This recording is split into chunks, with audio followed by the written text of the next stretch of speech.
Hey there, Stackers. Welcome to Wednesday. We've got a great show today, but I think it's different enough than our normal show that I should introduce what the heck's going on. I went to an event called Camp FI, and Camp FI, short for Financial Independence, is a Friday through Monday camp out. We actually left fairly early after breakfast on Monday to head back to the airport.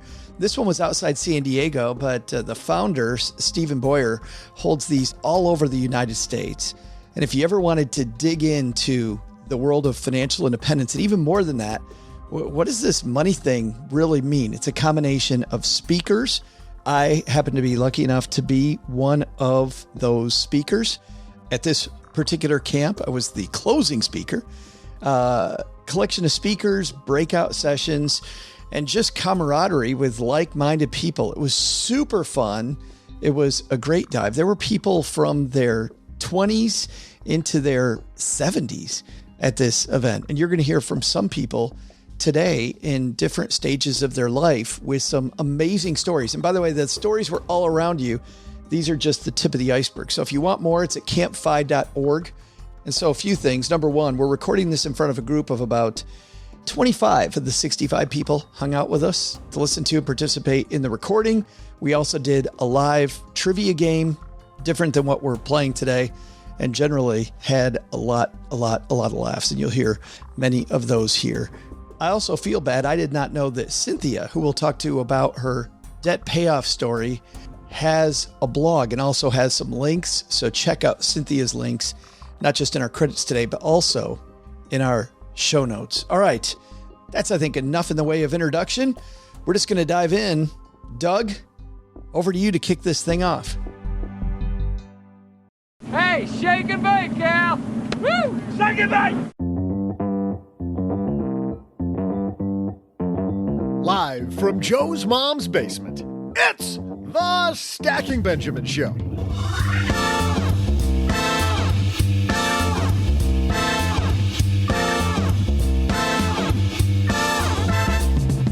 I'm Doug, here alone at the mic table, where I've set up my sofa cushion fort because everyone else went to Camp FI. You ever think you're living in an unwinnable financial disaster? Well, Joe went out to the people with Doc G and found some stories that will blow your excuses away. Think you have debt? Oh, we've got stories of big debt. Think you've waited too long to start saving until retirement? How about waiting until you're 50? Think you can't afford to travel? Think again. But that's not all. Joe will send it back here to the basement for a whale of a trivia question about the one and only Moby Dick. And now, let's throw it out to two guys who are definitely glad they're not here to see what I'm wearing today. Or not wearing. It's Joe and special guest co-host from the Earn and Invest podcast, Doc G.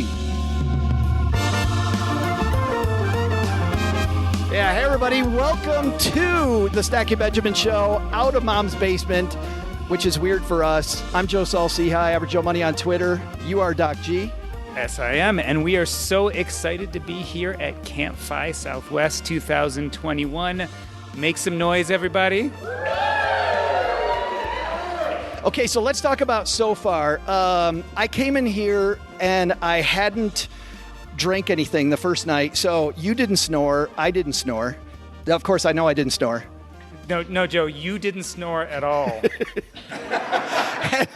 But tonight, as soon as this done, it's board game night. So because it's board game night here at Camp FI, I plan on having some of these. So good luck with that, man, because I'm going to snore my head off. Yeah, and you guys may not know, but I'm actually physically allergic to board games. So Joe has made it his quest here at Camp FI to make sure I play as many board games as possible. I have. He's going to play a game called Acquire, whether he wants to or not. We're going to have a good time. Hey, speaking of good time, we've got some amazing guests here.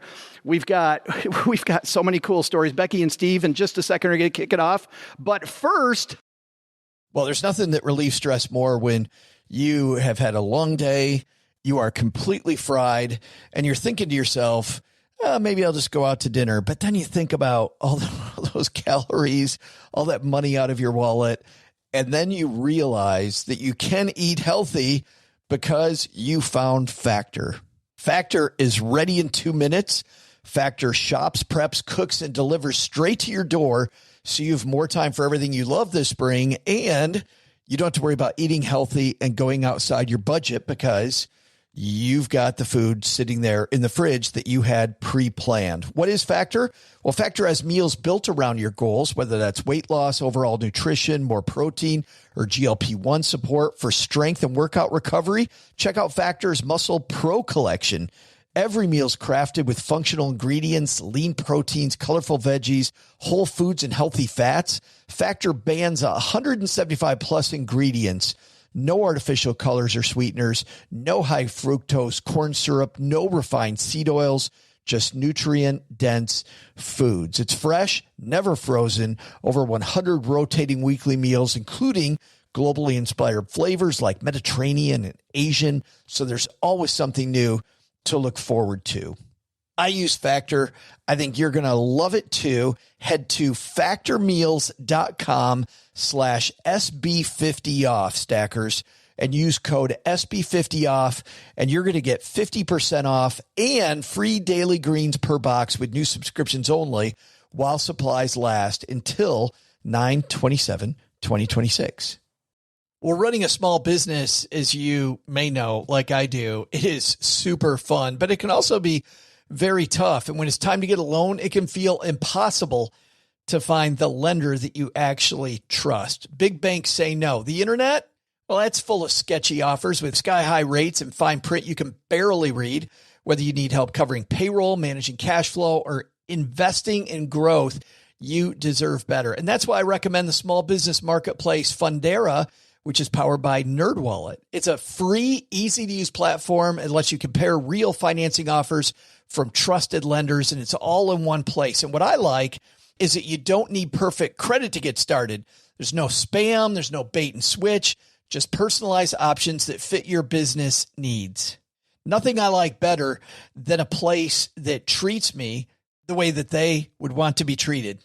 Using Fundera is a super way to quickly compare options and make your best funding move the way any great business owner would. Here's the best part, though. For a limited time, when you visit nerdwallet.com/SB and fill out the no obligation form, you're going to get VIP treatment and talk with a real person who knows all the ins and outs of small business lending. And you can tell them specifically what you're looking for. They can tell you specifically which options you should probably consider most. Don't risk your business on unreliable lenders. Go to nerdwallet.com/SB to learn more and find the funding you deserve. Fundera Inc., NMLS ID number 1240038.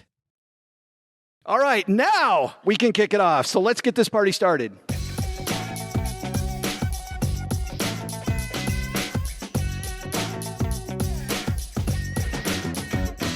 I'm so excited. We have our first guest, and these are people that I wanted to talk to for a long time. Becky and Steve, how are you guys? Doing great. Doing great. So when Camp FI starts, everybody stands up one at a time and tells kind of their money story, and people tell different stories. And when you stood up, I think it was, Steve, was it you that spoke first? Yes. I think so. And Steve, you said you didn't start working on retirement until what year? I was at age 50, so it would have been 2008. Yes.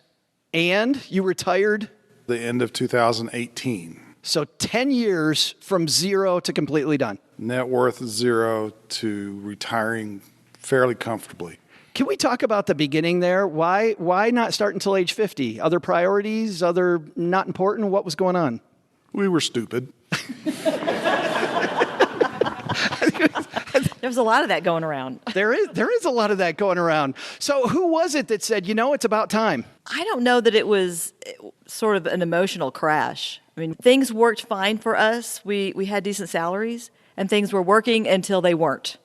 And when they weren't working, then it got really bad really fast, and it got very painful. So basically... What do you mean by that? Paint me a picture. What was going on? Stephen had been working for himself at home, and that had been going fine until a particular big event in his business happened. I didn't get paid. Oh. Yeah, he had... That's kind of a big event. Yeah. So it's Friday and your paycheck didn't show up? Well, it was a client that quit paying me, and then when I finally realized what was going on, he was into me for about $50,000. Oh. And at that point, we were buying groceries on credit cards, and everything was crashing around us. Yeah, so it was not pretty at all. I was very petrified. I was just scared to death. And Stephen was in a place where he was feeling like a failure, feeling like he had failed his family, he couldn't provide. And so it just wasn't pretty. And it reached a point where it almost took our marriage down. Steve, tell me about that moment, because there are a lot of people who get to this point, right? Maybe they're in their 40s, maybe they're in their 50s, and something bad happens. And the truth of the matter is there is a segment of the population who gives up. And then there are people who do what you did, which is say, okay, now it's time to get to work. What got you to that point where, as opposed to kind of sitting down and giving up, you said, we're going to make this work? That's a good question, and I honestly don't remember what turned us around, but I do know that when we were in our darkest hours, we had church family, we had neighbors around us that were supporting us in ways that we never dreamed. We would come home and there'd be an envelope full of money. Your community knew you were having trouble. Taped to our garage door. We had friends that would sponsor our kids to go to church camp or summer camp and things like that. And eventually, the Lord got a hold of us and turned us around. And, we found Dave Ramsey.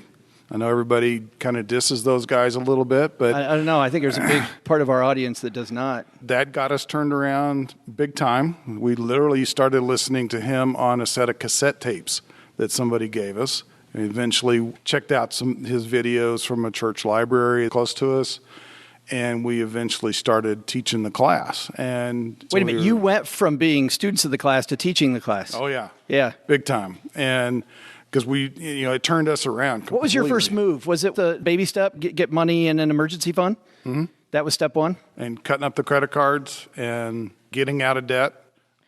One of the things that helped a lot was Stephen went back to a W-2 job.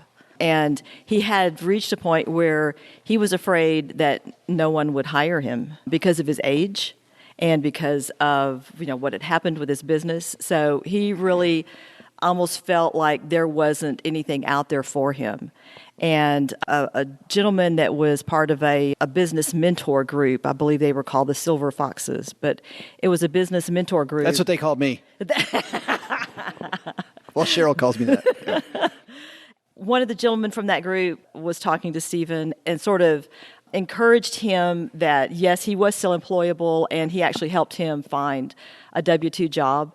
So at that point, when we had a steady paycheck coming in, then that helped a lot to give us a feeling of stability. But a lot of people have steady paychecks coming in and they're doing nothing with it, right? I mean, they're really not. So did you use a system like, I don't know, Dave Ramsey is Every Dollar, but there's YNAB, there's Cube Money, who's a sponsor of our show. There's all these different... Back then, those didn't exist. Yeah, just like envelope method. It was a mind shift, an attitude shift towards money. And that's a big part of it. Is, you make your mind up that I'm going to treat money differently.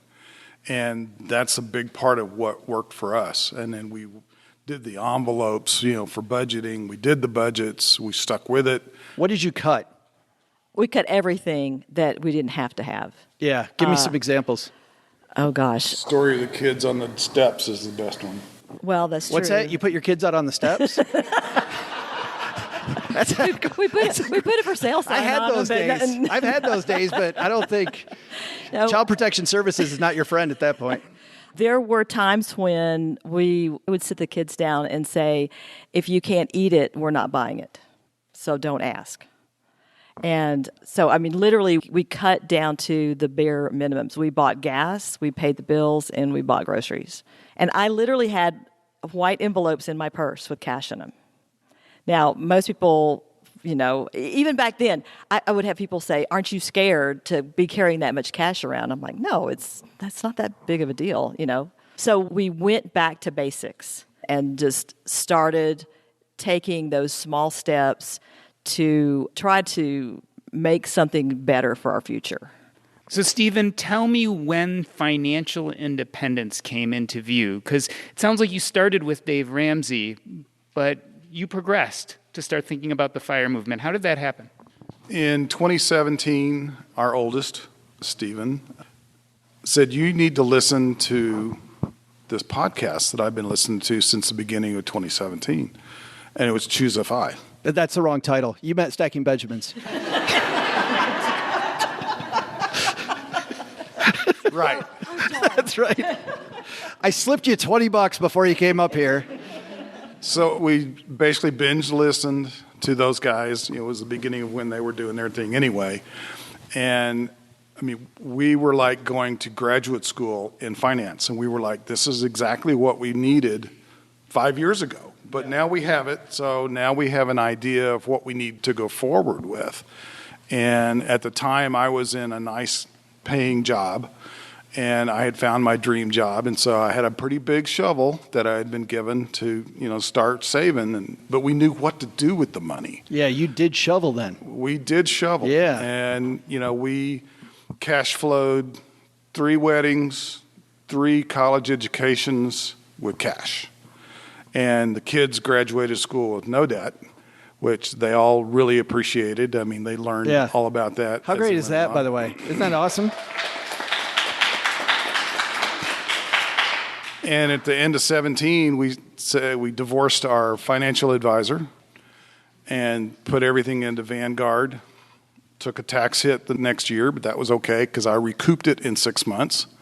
And in the spring of 18, I told my fellow principals at the architectural firm I worked at that I was retiring at the end of the year. Bam. Bam. That's fantastic. So here we are. Yeah, if you've got one piece, before we let you go, if you've got one piece of advice for people that are sitting in that place where you were when you felt like it wasn't going to turn around, what would you tell those people? I would tell them that it's not too late, that there is hope. If you find yourself later in life and you haven't made good decisions like we've had, you may feel like there's no hope for me. I'm never going to make it. Well, you may not retire as comfortably as you would like to, but every good decision that you start making today is going to help your future. Every dollar that you set aside is going to help your future self. So it may not look as rosy as you would like, but you can definitely improve on where you are right now. It just takes a change of mindset, and it takes intentionality. Paying attention. I love that. Yeah, we made good salaries, and we had some nice stuff. We just didn't think past today. We never thought about what we needed to do for our future. And so when the big event happened, we had no safety net. We literally fell off the financial cliff. Becky, you've got a blog now. Where do people find you? At www.startedat50. Startedat50. Great name. Big hand for Stephen and Becky, everybody.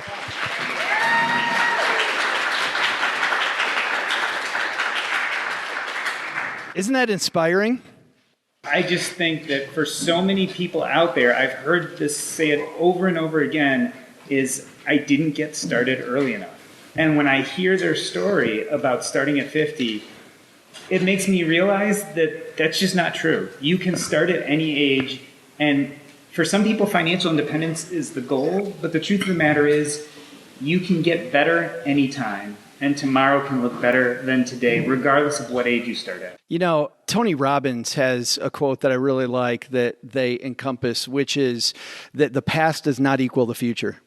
And it really is between our ears that we can make a change. We can just change it. We wake up the next day and we will do things differently. And they had the ability then later to have the shovel, but you still have to shovel, which is great. And the cool thing about that is, you know, it's always the question of what changes your mindset to go from it can't be done to I know what the first step is. And I think they're a great example of getting to that point and just making that first decision of how to begin. And letting it roll.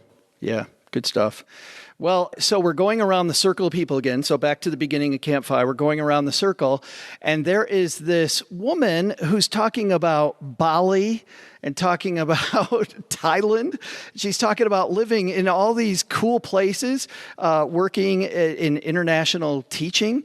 And we had to hear this story because so many people that listen to the show wonder, whether it's during my quote retirement years or right now, can I do it? And what are some of the problems with it? Amy joins us. Big hand for Amy, everybody.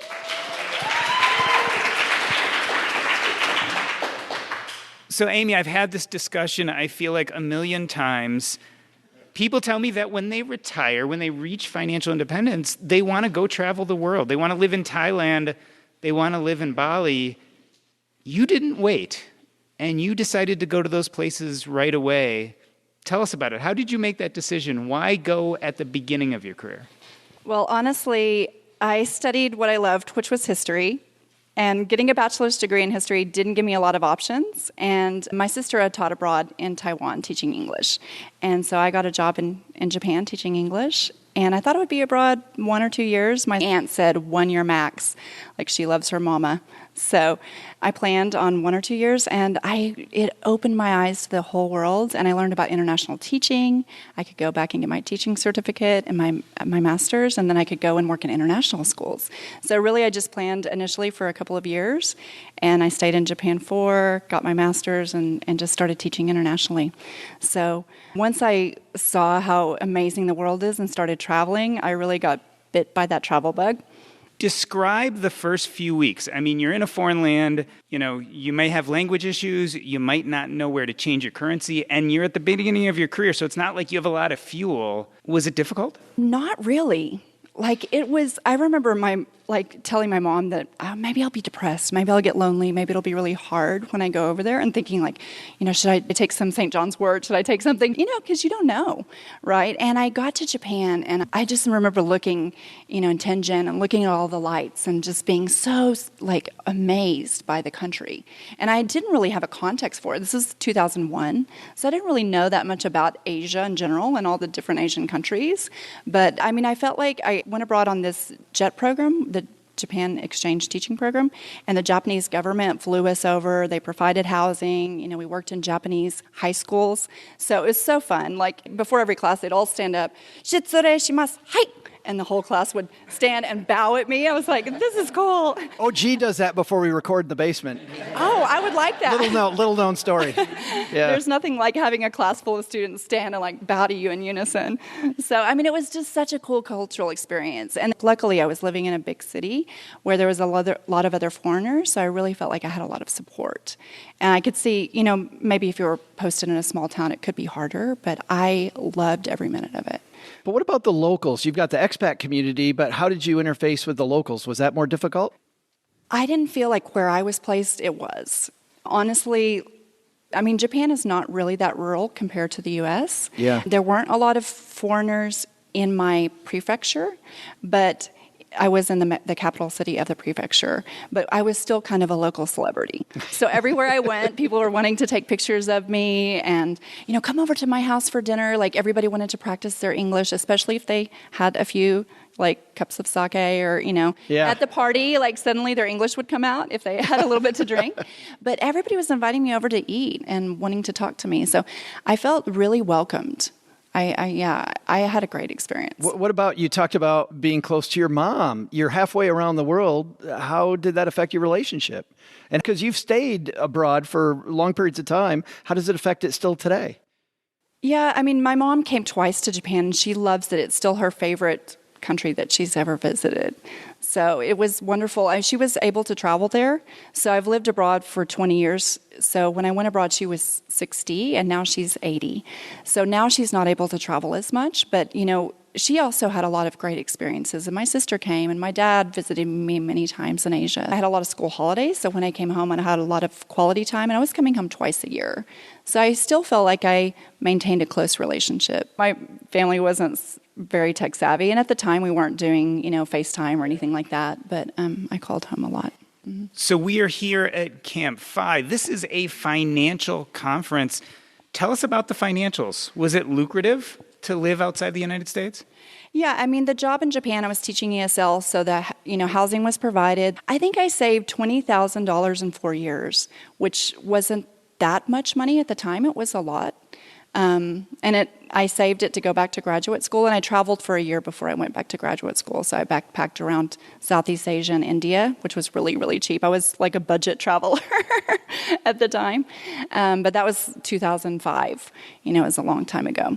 So $20,000, wasn't a lot of money, but it helped me to pay for my graduate school partially. So For people that want to do that budget travel, any beginner tips? I used to bargain and really stay in some not so nice places. I've always been a saver, and that comes from some scarcity. And my family had money initially. My dad had a good job. He was an attorney. But then my parents divorced, and my mom and I didn't have much money when I was a teenager. And so I really learned how to save my money. I had to buy my first car. I had to put myself through my bachelor's degree, pay for my rent, pay for everything when I was in school. So I was a really good budgeter from a very young age. What about currency exchange or paying taxes while you're abroad? Well, generally, if you don't make over a certain amount of money, you don't pay taxes.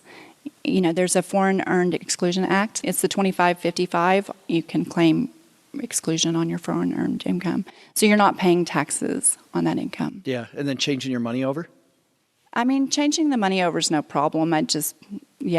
Sometimes, depending on the school I've worked in, some schools have paid me in dollars and they've sent the money direct to a U.S. bank account. And sometimes I've been paid in the local currency or a mix of both. And so, yeah. As you were talking about your parents and this idea of scarcity, I heard your voice crack a little bit. Do you think that played into your decision to become an expat, to move outside of the United States? I think initially I was just going for the adventure, honestly. I think that it really served me. I did have a core wound around money and a fear of your money situation can change overnight, because I saw that with my own childhood. We had money and then suddenly we didn't. So I always had this sense my money situation can change overnight. I just need to save.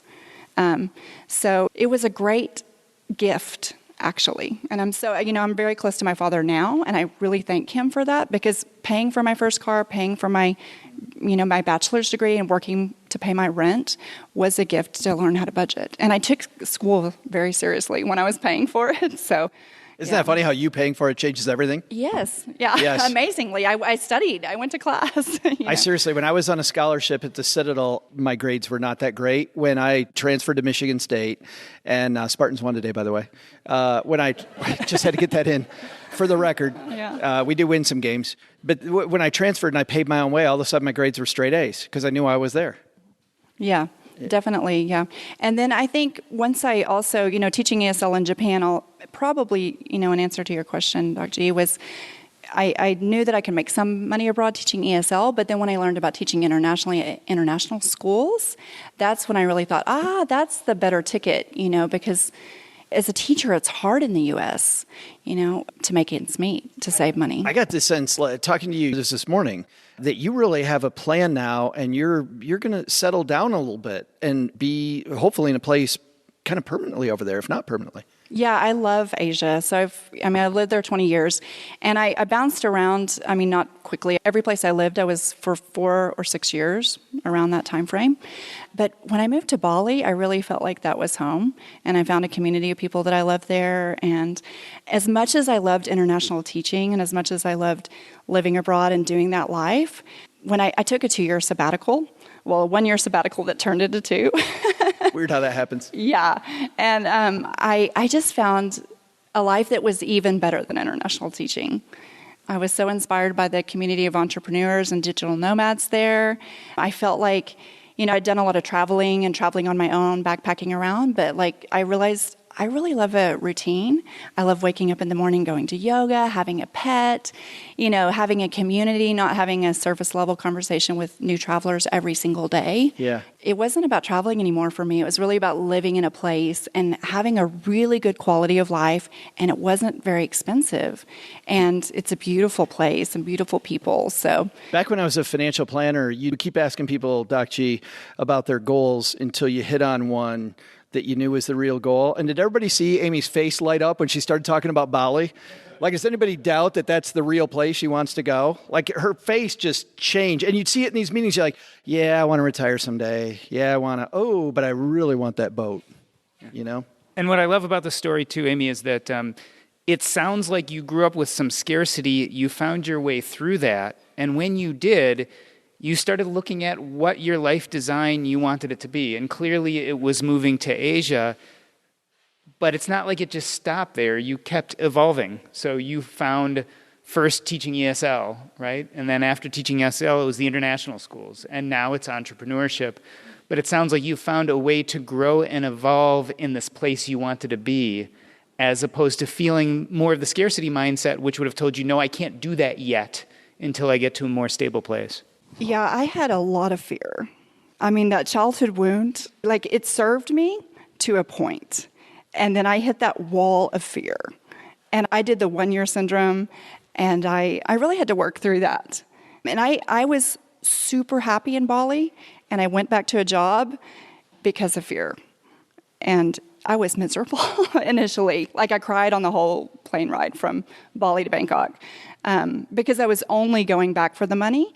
And I mean, the job is actually a pretty good job in a lot of ways, but you know, when you've lived your best life, and life is so short. Like, that's what I see, you know, like seeing, you know, my parents' health changing and just realizing life is so precious. Like, we've been given this one opportunity. Even though you can have a really good life and a happy life, like, live your best life. And I found that, and I knew what that looked like. If I would have moved from New Delhi to Bangkok, I would have loved it, international school to international school. But having 2 years in Bali, you know, being able to choose how I spend my time, being location independent, time independent, not being tied to a school schedule anymore, was a gift. I think that's the lesson, isn't it? Mm-hmm. Yeah. Big hand for Amy, everybody. Thank you so much. Thank you.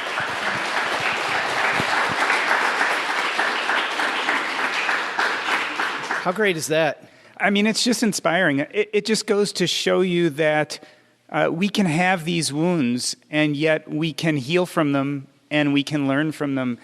And, you know, you do have to take into account that life can be short, and sometimes you have to make the right decisions now. Nike had a phrase that they used before they had "just do it" when I was a kid, and I remember in a Sports Illustrated issue seeing this, and it became my mantra. And I know why Nike got rid of it, because it's a little clunky compared to "just do it."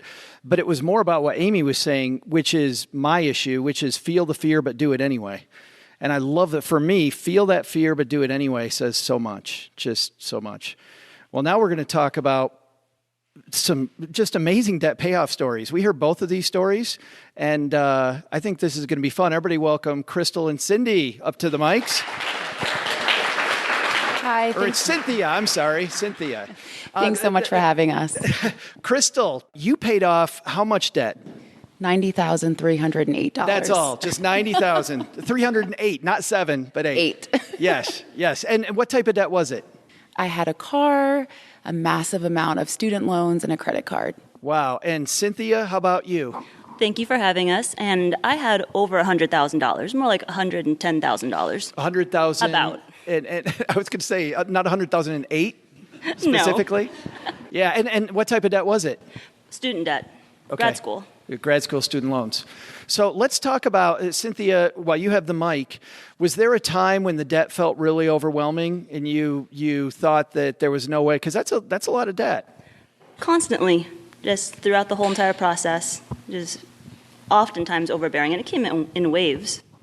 For some people, there's just a low point where you realize that I've got to start turning the ship around. Kind of like Stephen and Becky were talking about, right? Was there a point that you remember where you said, you know what, I got to get moving on my debt payoff? Looking at it overall just did constantly make me sad. However, it wasn't a nice, bearable spreadsheet. But there was one point where I realized I wasn't making a very big dent in paying that debt off. And I do remember it was about 6 years ago, sleeping in my car at nighttime and then waiting for 24-hour fitness to clear out before I'd go in and exercise a little and then take my shower. You were living in your car? Yes. I lived in my car for about 3 months, and I had a job working in a nonprofit for sustainability and just doing what I cared about. Passion to save the world and help others with sustainable seafood, but in reality, I had all this debt and I wasn't doing a very good job financially in paying my debt off. So it was a hard choice, but somewhere in there, I realized I needed to do this, and I need to see it in a frame of this is an adventure, and it needs to be done.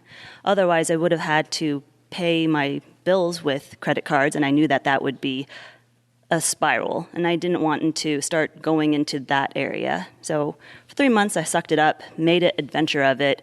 I had one friend that had done it before, too, so I didn't just do it jumping in, diving in. I did some research and, safe places to do it because I am a small female. I'm Asian, so it's just not something that I was going to take high risk and die for it. I was going to make it an adventure and research it first.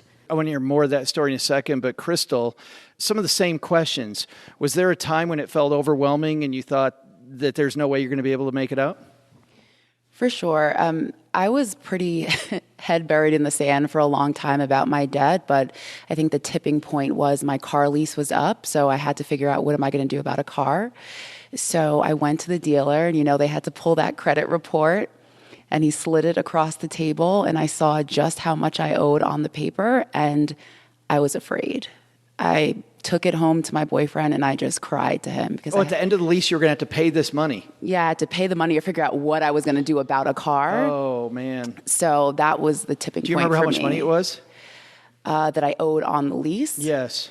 I think it was about $11,000. Yeah. So it was a mess. I remember on a car loan back when I was in a very similar spot, I remember a friend telling me when my car died, he goes, dude, they give a car to everybody. Doesn't matter how bad your credit is. I found out they don't. They don't. Yes. And we had to do all kinds of stuff to get a car to drive. So that was the turning point, was sitting there in the dealership. What was your first move then? What did you do? So what I did was probably not smart move. So I leased another car, but I realized quickly, okay, I've got to make a plan to pay this thing off. And that's when I got into Dave Ramsey. My boyfriend Dave Ramsey again comes up. Yeah. Yeah. I got Financial Peace University for Christmas that year, and I just dove in head first. Yeah. And then step one, was it like Stephen and Becky, some money in emergency fund? Yeah, save $1,000. Yeah. And what does that do for you? Tell me what that did to your psyche when you all of a sudden you now have $1,000 in a savings account. I realized I had never had that much money saved before. So it gave me a little bit of confidence to know that, okay, I can do this. Let me just keep chugging along. Yeah. Now, Cynthia, for you, first step in the plan to get rolling on the debt, did you change your income? Is that what happened? The way I thought about debt had to change. And also at that time, I was also listening to Dave Ramsey, and that's how I began my financial journey. But how do I say this? He was great for figuring out how to get out of debt. Later on, I did have to change my mindset and how to earn more money. But what really changed was realizing that I had to hustle and start killing and destroying that debt and just start carving away at it. And that's when I started so many side jobs in the Bay Area. Lyft driver, I had my own business. I had, 5 jobs at one point and just hustled and hustled. Cynthia, did people, your family, your friends, did they know what was going on? Not many. And no, not many people knew. And I know that some people I could have just dug in deep and just really gotten help. But the people that were closest to me, they themselves were not in a great space to help me out. And part of me knew I needed to do this for myself and succeed for me to continue on my financial journey. I'm going to ask you this, Cynthia, and then I'm going to ask Crystal the same question. Was there shame?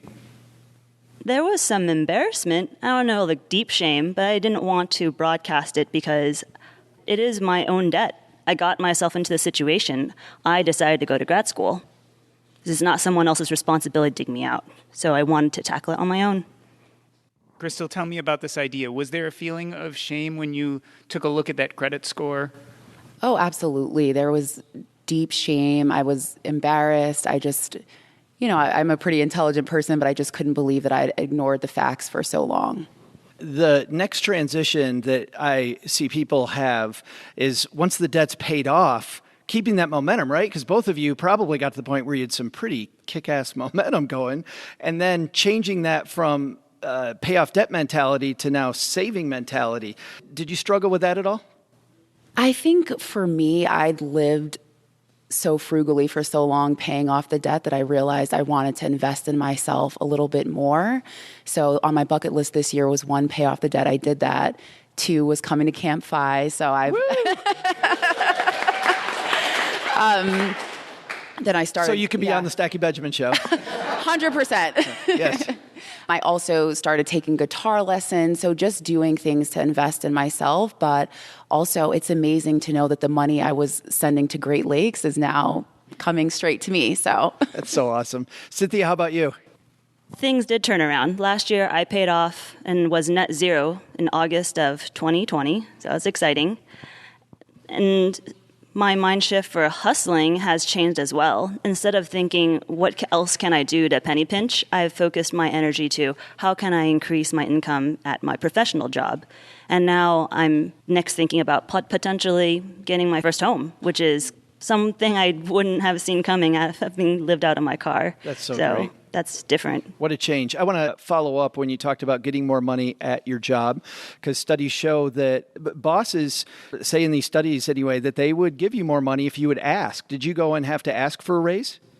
Yes. And throughout COVID, there were times where the job I had, we would get overtime, but I had to ask for overtime. And being more having the mindset of FIRE and reminding myself that this is where I want to be, financially independent, instead of I want to be great at my job and I want everyone to love me, I would make the effort to ask for that overtime. Yeah. And that's what got me to here. And you got it. Aren't those great stories? Yeah. Thank you. Cynthia, Crystal, thank you for hanging out with us.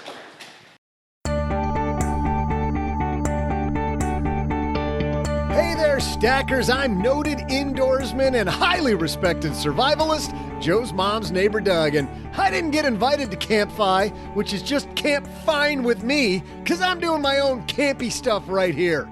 Got my s'mores in the microwave, started building a campfire in the backyard again, even though Joe tried to hide the matches. It's called a step stool, Joe. Don't take no rocket surgeon to figure that one out.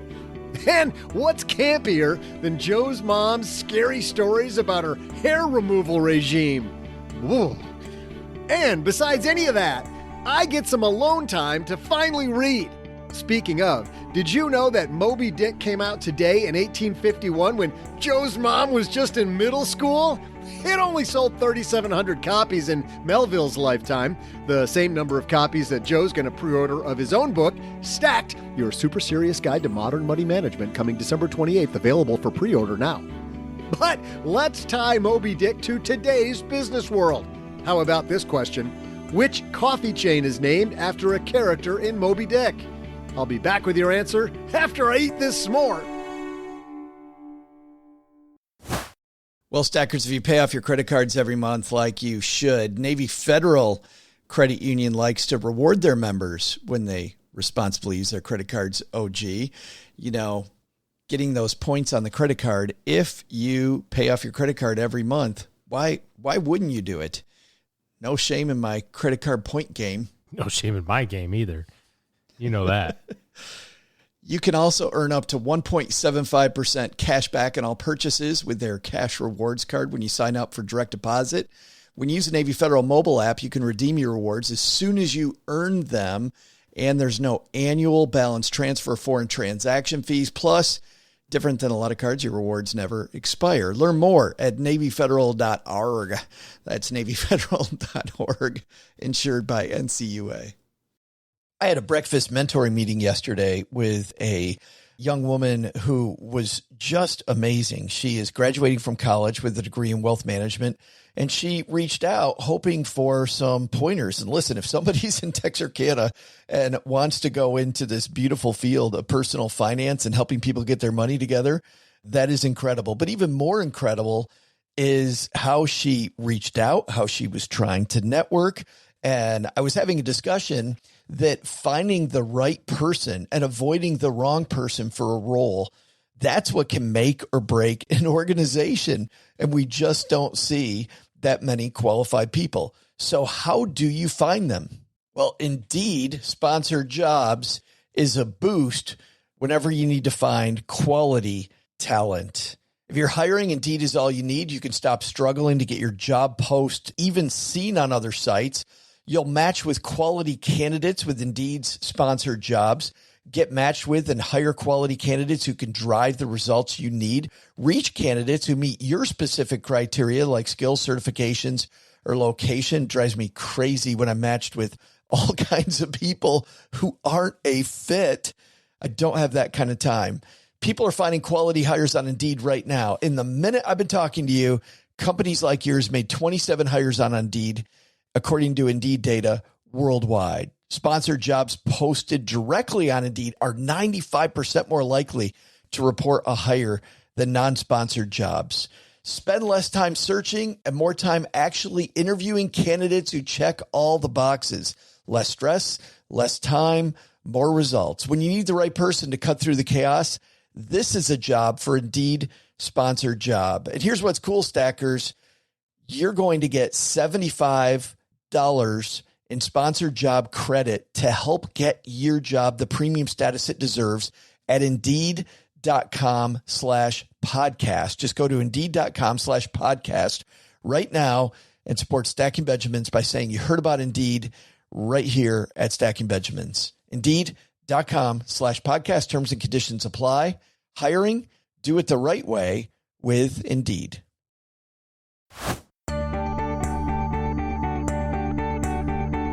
Hey there, Stackers. I'm Joe's mom's neighbor, Doug. Just sitting here, sipping my off-brand pumpkin splice latte. It's a lot cheaper if you get it from the corner store. Sure, tastes like cardboard and desperation, but it's still oh so good on a cold fall Texarkana day. Speaking of cold, it's getting cold in here now. Temperatures plummeting all the way down to the 80s here in Texarkana. Better put some more copies of my first book, Love Letters to My Portfolio, right on top of the fire there. But back to another book that didn't initially sell, Moby Dick. This sad little book that only sold 3,700 copies out of the gate has now sold more than 50 million copies. So, did you figure out which coffee chain named itself after one of its characters? Nope, not Caribou Coffee, though if I recall, there was a caribou on that boat. In fact, didn't Ahab put 2 of everything on that boat?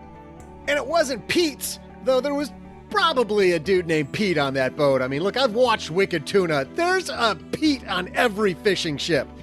Anyway, back in 1971, an English teacher, a history teacher, and a writer started a coffee roasting business in Seattle, which he nearly called Pequod, the name of the whaling ship in Moby Dick. Instead, he settled on the name of a crew member and called it Starbucks. Starbucks, a.k.a. the reason millennials don't own homes, a.k.a. the reason you're not a multi-billionaire. This company put over $23 billion of your hard-earned money in their pockets last year. That's why I'm sipping my pumpkin splice from the gas station. Not catching me in that trap. Let's pass it back to Joe and Doc G at Campfi for more campy goodness. See ya!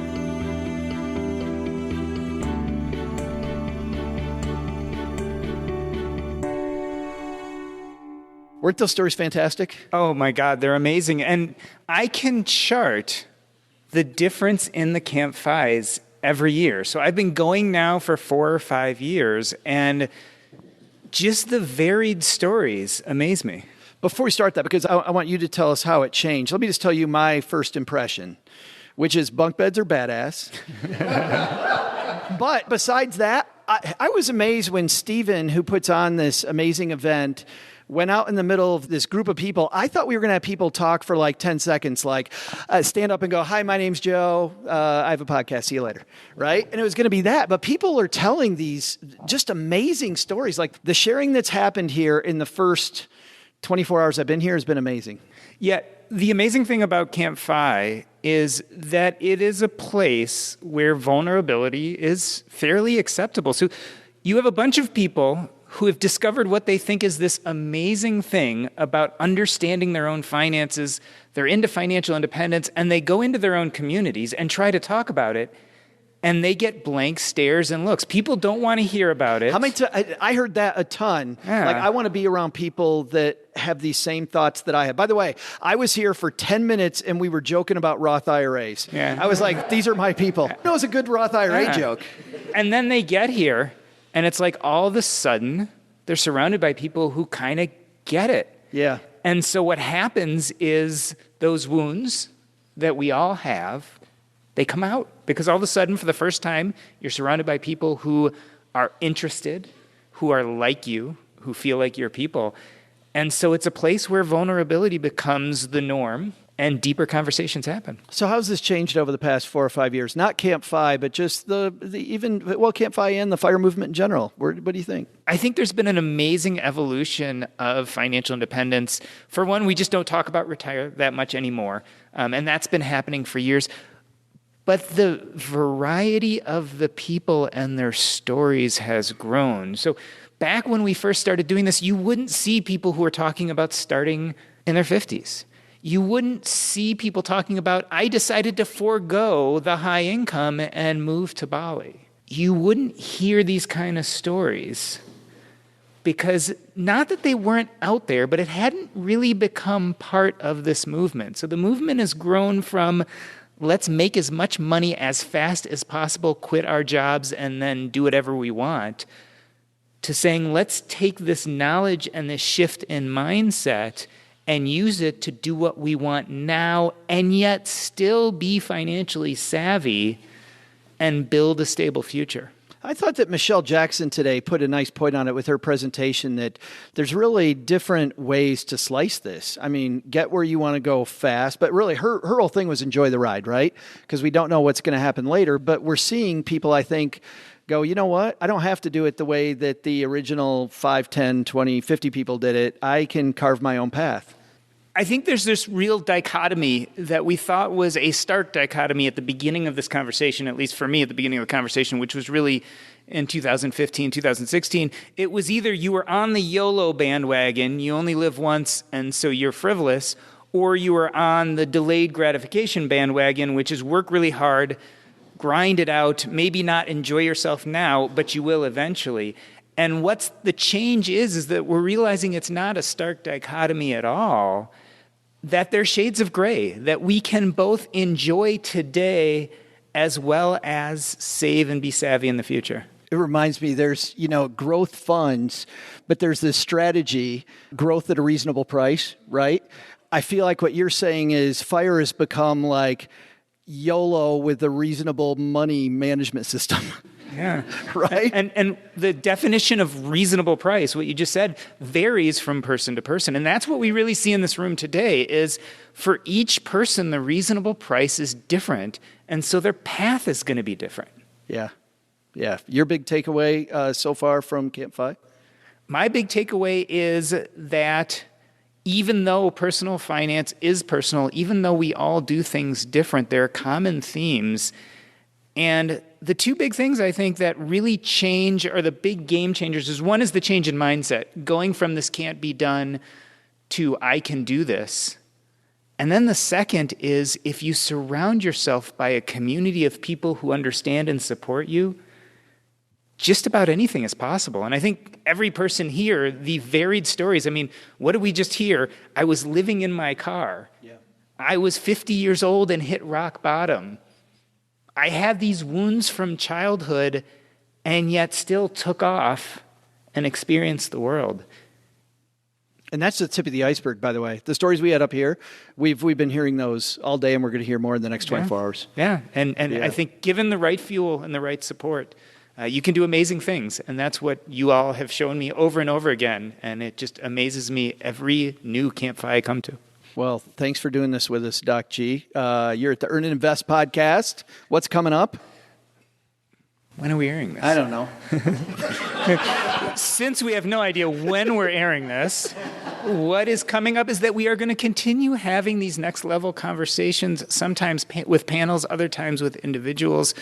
but we are really exploring what happens when you figure out the math, when you learn the tactics, and then have to figure out how you want to live your life. So, what should we have learned today? Yeah, sure, Joe. Why don't you just keep on like hanging out in hammocks and communing with raccoons or whatever you're doing over there at camp? I'll tell everybody what they should have learned today. First, it's never too late to start digging yourself out of a financial disaster or have your first camp out, even if you're alone and prone to nightmares about Joe's mom's mustache. Second, think you're too old to start or it's too late? It's never too late. In all of those camp movies, the good guys never get out until the last minute, and you're the good guy in this story, so go get your goal. But the big lesson? Never microwave a marshmallow unsupervised in your friend's home. And then definitely don't try to clean the microwave out in the bathtub. That's just a free pro tip from Doug. To learn more about our guests and for more resources, you can head to our show notes page at stackingbenjamins.com. A special thanks to Cynthia, Becky, and Crystal for joining us today. You can check out Cynthia's website at localgrownsnacks.com. Check out Crystal's journey at redesignpossible.com. And Becky's blog can be found at startedat50.com. Big thanks to Campfi founder Stephen Boyer for asking Joe to come to Campfi and for allowing us to do a live show.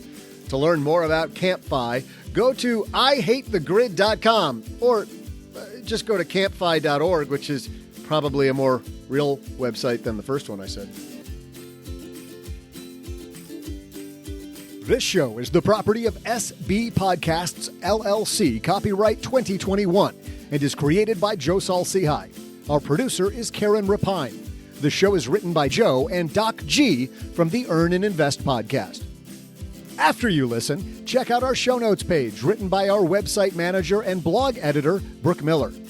Brooke and Joe also collaborate on a guide to the show and with lots of extras we couldn't include on today's podcast. Heck, they'll also throw in some life money lessons from Joe, and it's all free. It's called The Stacker, and you'll find it at stackingbenjamins.com/stacker. Once we get all of this goodness bottled up, it goes over to our engineer, the amazing Steve Stewart, who helps the rest of our team sound nearly as good as I do right now. Want to talk about the show later? Mom's friend Gertrude is the room mother in our Facebook group, The Basement. She also is our social media coordinator, so say hello when you see us posting online. Here's a weird fact. She and Tina Eichenberg are never in the same room at the same time. For a URL that'll take you right to our Facebook group, by the way, type stackingbenjamins.com/basement. I'm Joe's mom's neighbor, Doug, reminding you, in the words of Stephen Wright, if at first you don't succeed, then skydiving is probably not your thing.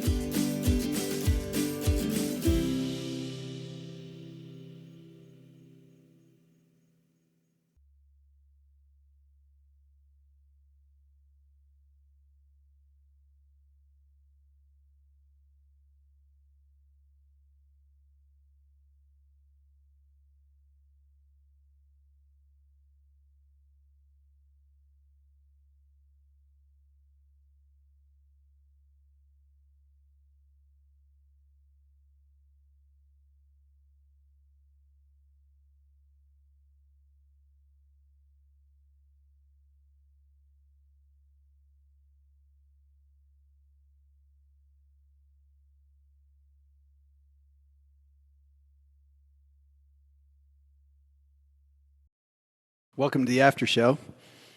It's always fun doing the Silence Live. The after hours show. Yes. This is the part of the show that doesn't exist. For those of you that haven't ever seen or listened to a Stacking Benjamin show, what happens from here on out, we don't talk about, all right? It won't be in any show notes. People have had to tell some stories of things that happened during the after show. If you do that on social media, just call it dessert, all right? So I got to tell you what I love about this, and you brought it up earlier, which is that we've all done some pretty dumb things with money. And what I love when you said the word vulnerability is that we share some of those stories, but some of us maybe, and I'd love to get your stories if you have them, have done like some really dumb, hilarious things with money. So while you're thinking of yours, I will start. And this is a little bit of a long story, so we might spread these out over a few different after shows. So here's the setup. I'm at Michigan State. I'm paying my own way. I'm working 3 different jobs. And I'm taking on, and I got student loan debt, but I really, really, really, really like this woman, this young woman. I'm the boys' track coach at this middle school that's local. She's the girls' track coach. And we started dating. We've been dating for a little while, and it's getting serious. And I decided that I was going to invite her to go to Chicago with me.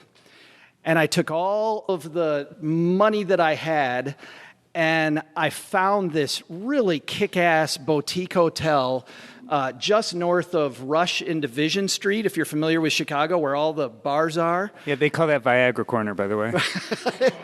Viagra Corner. They do. Why do they call it Viagra Corner? Because it's well known for men of a certain age driving nice cars with women of a certain age that is not the same age as theirs. I was... Wow. Mm-hmm. Wow. Well, I wasn't there. I was like 24. And Cheryl was maybe 22 then, right? So anyway, I'm very excited because this hotel, I don't remember how much it cost, but I remember I was used to staying at if it had the word super and 8, it was probably too expensive. But I'm all excited. So we pull up to this hotel. There's a valet, and I see how much that costs. I'm like, oh my God. And already I'm in over my head. And we go to our room, and we open up the door, and this room is different than any hotel I've ever been in. There are terry cloth robes. Kind of like here. There are, and bunk beds? As long as you brought it. Yeah, there's no bunk beds. Yeah, 1 star, no bunk beds. There's slippers, but the most badass thing is we're getting ready to go out on the town for the first night. Cheryl goes into the bathroom to get cleaned up. She comes back out, and I've got a Bud Light and some macadamia nuts. And she's like, where did you get those? And I said, well, this is amazing. There's this refrigerator over there, and it's stocked with all this great crap. It is amazing. And she goes, I think you have to pay for those. And I said, I don't think you know how much I paid for this room. I don't think you knew either. So that she sits down next to me, and there's like a football game on TV, and I grab her a beer, and so we have this great pre-party, and we go out on the town, and we come back, and not only are there like little mints on the pillows, but they've restocked that damn fridge. So the next day we're getting ready to go to the museum. So I pull out drinks and I pull out, candy bars, get all that stuff. Of course, we get back, restocked again. We have the best 2 days, just these magical 2 days. And it was just a phenomenal, phenomenal weekend. So we're getting ready to check out. Sadly, I'm old enough that it was before the pre-checkout. Just call in, leave your stuff. You had to go down to the front desk and check out. So we pack our bags. Shell and I were like, this is just a phenomenal hotel. It was a phenomenal weekend. We had a blast. And we get our suitcases, and we go out the door to the hotel, and we go all the way down to the elevator. Cheryl gets on the elevator, and all of a sudden I realize, I'm like, go ahead and go downstairs. I'll be right back. She's like, where are you going? I go, I think I forgot something in the room. So she gets on the elevator. I go back to the room. I unlock the door. I go over to that fridge. I take my suitcase. I unzip it. I put it against the fridge, and I take my hand, and I put everything in the fridge in my suitcase. And I zip it up. And so I go, and I'm like, this is great. If they're restocking this thing, I'm going to get all of it. So we go down to the checkout line, and I'm in the world's longest checkout line because everybody's checking out at the same time. And I wait, and Cheryl's over there and looking at me and watching as I'm in this long line. And I finally get up to the front, and the nice woman goes, did you enjoy your stay? And I said, this is the best hotel ever. This place is amazing. And then she said, oh, that's great. Did you enjoy the minibar? And I'm a very polite person. So what I wanted to say was, whose business of yours is that? It's not your business. And I said, well, yes, I did. Thank you very much. And she reaches underneath the counter, and she slaps this piece of paper on the thing, and she said, well, we have your purchases for the first 2 days. If you could just check out everything that you took since then, we'll just add it to your bill. And I look at those macadamia nuts, and I see the Bud Light, and I'm looking down the list of these just absolutely insane prices. And I hear this guy behind me, because he's been in line as long as I've been, right? And he goes, and I just kind of look back, and the woman leans forward and goes, everything okay? And I go, yeah, it's all right, it's all right. And I look at my bag, and I'm wondering if I can ask for the key back, right? And I look at the bag, and I kind of look at the guy behind me. I look over at Cheryl, and she's going like this, like shrugging her shoulders, like, what's going on? And I look back at the woman, and I look at the prices, and I look back at her, and I said, I had all of it.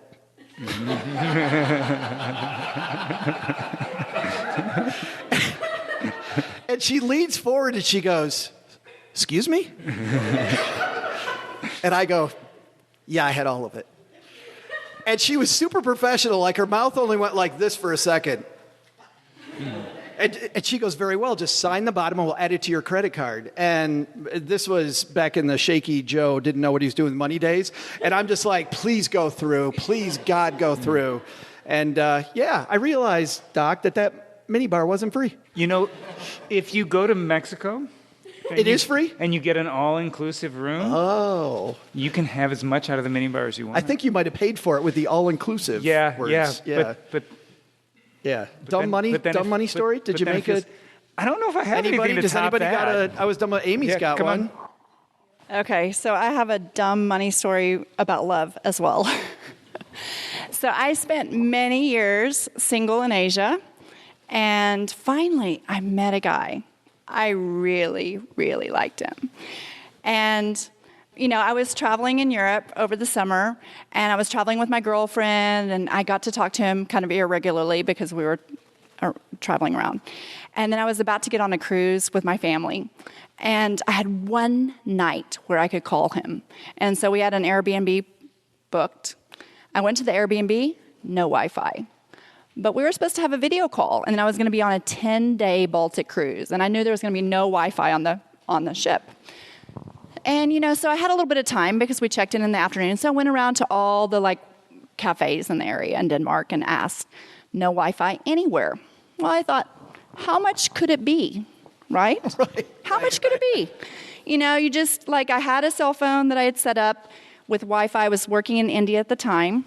I had data from India. Like, you know, it's a signal up to a satellite. Yeah. Calling a phone in India. Can't be that much, right? We talked for 1 hour video call in Denmark. And it was my last chance to connect with him for 10 days. So I really wanted to have that chance. And I remember the next day, like then my family arrived and, you know, I got to see them. I hadn't seen them in a while. I would imagine at this point you kind of forgotten about it then. I kind of forgot about the call, right? Like, no big deal. 1 hour call. I really liked him. It was all worth it. Like, maybe it would cost $30, like I was thinking naively. Like, I can suck it up. 1 hour video call. Okay, so the next day I remember I was sitting waiting to get on the cruise, and I got a text on my phone from the cell phone company I had in India. You won't even guess how much it was. You can't even imagine how much it was. Like, no one even gets close to how much it was. $28. It was so much. Sounds like a trivia question. It was so much. We should have had that, Mark. That should have totally been the trivia question. I was so shocked. It was it was $2,800. No lie, $2,800. But you liked him. Was he worth it? No, he was not worth it. And I literally got this text before I was getting on this 10-day cruise around the Baltic. And I was so shocked. And I had no time to, like, call the cell phone company. And my sister, like... I would have called him and said, pay for it. My sister, the whole cruise, she was like, do you realize that you could pay for 3 cruises for the cost of that phone call. Yeah. Do you realize? And then she was always thanks saying, for rubbing it in. Yeah, she was trying to make me laugh, but she was saying, do you realize that this is like, a tenth of the cost of my car? Do you realize that this is like 1 year, it has so many credits of university? Oh my God, she's got the hammer. I know. I know. She really rubbed it in. But it was, that was the dumbest, ridiculous, for nothing. That's a great story. Yeah, stupid. Thanks, Amy. Really stupid. Anybody else? I'll note that at the end of Joe's story, he actually eventually got married to this woman. So That's right. There was a happy ending. There was a payoff. Yes. Oh, we got one more. We didn't have Joe's. What's that? What was your bill? You know what's funny is I blocked it out, but I think it was like $280 or something. Yeah. So like 1/10 of Amy's?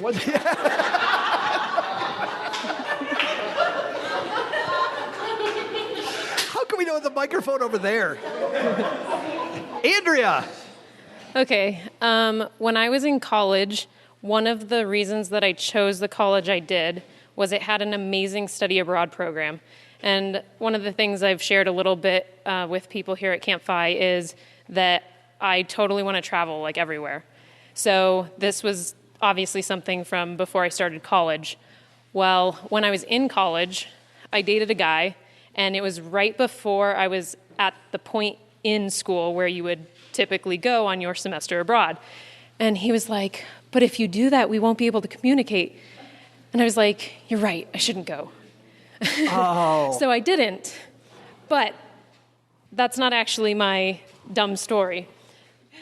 You would have thought I would learn from that that relationship didn't work out. So I should have learned, don't change your plans for a guy. Never. So don't change your plans for a guy, guys, or girls. Don't do that. But the dumbest part is the next relationship I was in, his parents helped do a down payment for a condo that was going to be in his name. And I was at a point where I was receiving some benefits that were paying for education as well as a housing stipend. But the housing stipend was more than my share of the rent when I was living with his parents. But that was why they were giving us the down payment to get out of their house. But it needed some work. So I had all this money saved, and I was like, oh, well, this is supposed to have been rent money, but I wasn't paying rent to your parents with it, so I can help you furnish and fix part of the condo that we are now going to move into together. And that was about $14,000. Oh. And that is not my husband today. Oh. Hey, Joe, you know what this is? I think that's board game time. It's beer number 3. All right. On that note, thanks, everybody. Goodbye, everybody. All right, we're going to do a trivia challenge. We need 3 volunteers to do trivia with us. Who wants to win some swag? What's the question? That's half the fun, Mark. Who wants to? Andrea's coming up. Flynn. And we need one more. Nope. Even though he's wearing the University of Michigan stuff.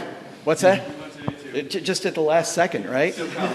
I got my wife texting me. You watching this? Yeah. We're going to ask a trivia question, and then we're going to go in order, and you're going to try to answer it. If you've never heard our trivia questions before on our Friday show, our contributors, our normal contributors who are Paula Pant, Len Penzo, and OG, my co-host, and then, different. That's right. We're not going to take it that deep, Mark. Yes. But we ask you a question you probably won't know the answer to. And then whoever's closest is going to win. So you guys ready? Okay. Lots of Fire Principles are based on Vicki Robin and Joe Dominguez classic book. Nice job, team. Your Money or Your Life. And I lost my place. And where is my place? Come on, here we go. When Joe began, he was giving seminars based on a program that involved how many steps? Say your name and then give us your answer. Flynn, and I'm going to go with 7. 7 steps. Andrea. Andrea, and 10. And Ben. And Ben. All right, so you got 7 and 10, Ben. 4. So you think it's a 4-step program, 10-step program, 7, and a 7-step program. All right. Flynn, you kicked it off with 7. You're squarely in the middle now. How you feeling about that guess? You taking home the swag? I think I got it. It's in the bag. Oh, that's... Wow. Andrea, 10. 7 wasn't enough? I'm so embarrassed because I just read the book. Did they talk about the number in the book, though? I don't think they do. I don't think they did, so I think you're okay. You got look. And Ben, you think both of them were high. Well, I don't mean physically. I mean their 4. numbers were high. It's 4. Yes. Wasn't a guess. It was 4. All right. Here we go. Everybody ready? From the peanut gallery, what do you guys think? Who's going to win this? Wait a minute. Let's do this. Is Flynn going to win? No. Yeah. Is Andrea going to win? Yeah. Is Ben going to win? All right, here we go. Once again, back to finding my place. Amateur. I know, right? Do you know what's funny that I did out in the hallway? I wrote the question. I did not write down the answer, but I know what the answer is. Generally, we have this on the show when we do it normally. We have this long way of telling you what the answer is. But the answer is that the seminars that Joe Dominguez did, that Vicky and Joe did, that they based their principles on, that were at the heart of your money or your life, which is really a lot of the reason we're here. There were 9 steps in that program. Andrea wins. All right, Joe, tell them what they've won. You won? Yes. You just give me your email and we'll get you some swag. Deal? You get to pick your favorite Stacky Benjamins t-shirt. We have a bunch of them. What's funny about Stacky Benjamins t-shirts, the best referral, the best thing anybody ever said about them, you guys know J.D. Roth? Yeah. J.D. Roth said this. He said, I don't give a shit about Stacky Benjamins, but the shirt is so damn comfortable, I wear it all the time. And I'm like, whatever it takes to put that. It starts with a comfortable shirt. It does. And before you know it, they're like, maybe I should check that podcast out. Maybe at some point. Yeah.